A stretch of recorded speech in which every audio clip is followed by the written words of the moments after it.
Yo, we back. Clone Wars, the spin-off, and today ain't about a new drop or a new deal. It's about an old bill finally coming due. Jermaine Dupri, the man who built So Def from the ground up, just filed a lawsuit against Sony Music for $18 million. Let that sit for a second. 18 million. And this ain't some new artist getting played. This is Jermaine Dupri.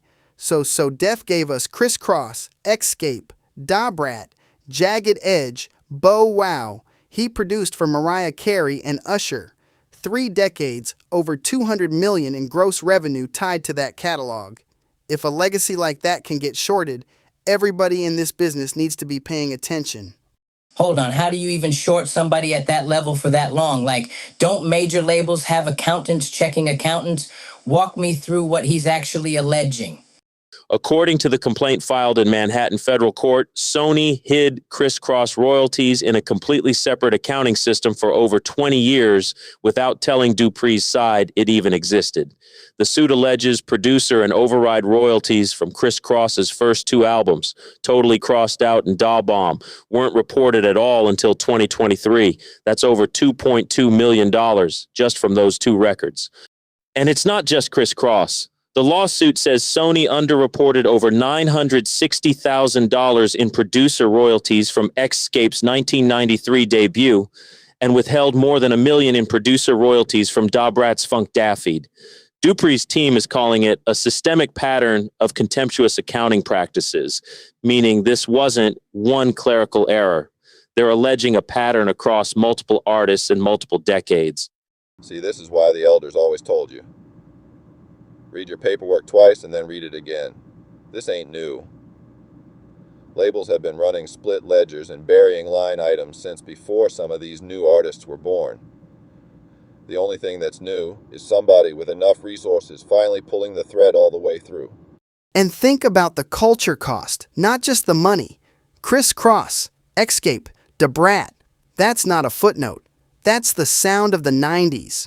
When the money behind the culture gets buried in a hidden ledger for 20 years, it changes how the next generation of artists gets to build off that legacy, gets to sample it, gets to be inspired by it, and actually see the family get paid.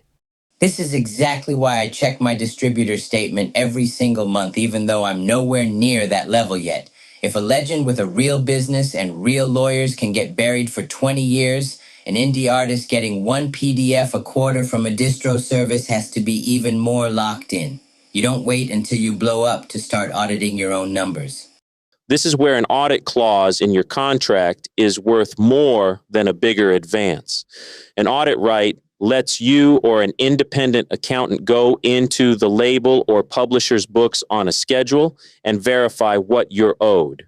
Pair that with knowing your statute of limitations, because in a lot of states, you only have a window of years to formally dispute royalties once you discover the shortfall.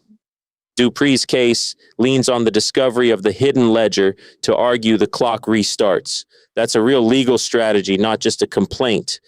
Discipline is knowing your numbers before anybody has to sue for them. I don't care how small your deal is. Get a real statement, get a real splits sheet, and put a date on when you're going to sit down and actually read it. Waiting until you're a legend to check your paperwork means you already gave away 20 years of interest on money that was yours. And protect the brand side too. Your name, your sound, your image, that's intellectual property, just like the masters and the publishing. So Def is a brand as much as it's a catalog. If you let anybody else control the story of what you built, they can bury that in a ledger just as easy as they bury a royalty statement. For everybody listening who's independent, here's the move.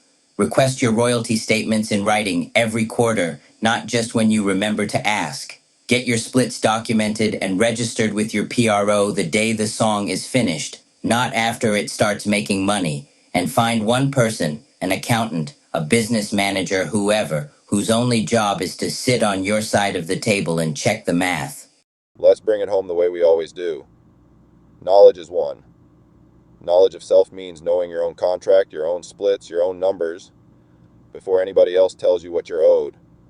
That's the foundation everything else in this episode sits on top of.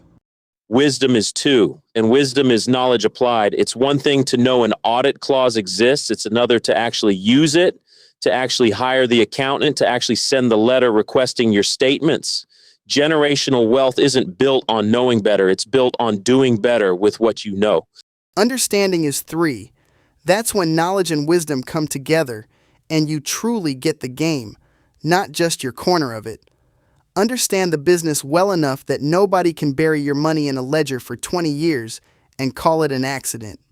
That's the episode, family. Jermaine Dupri fighting for $18 million and 20 years of buried royalties so the rest of us know exactly what to check in our own paperwork. Go read your statements, go check your splits, and we'll catch you next time on Clone Wars, the spinoff.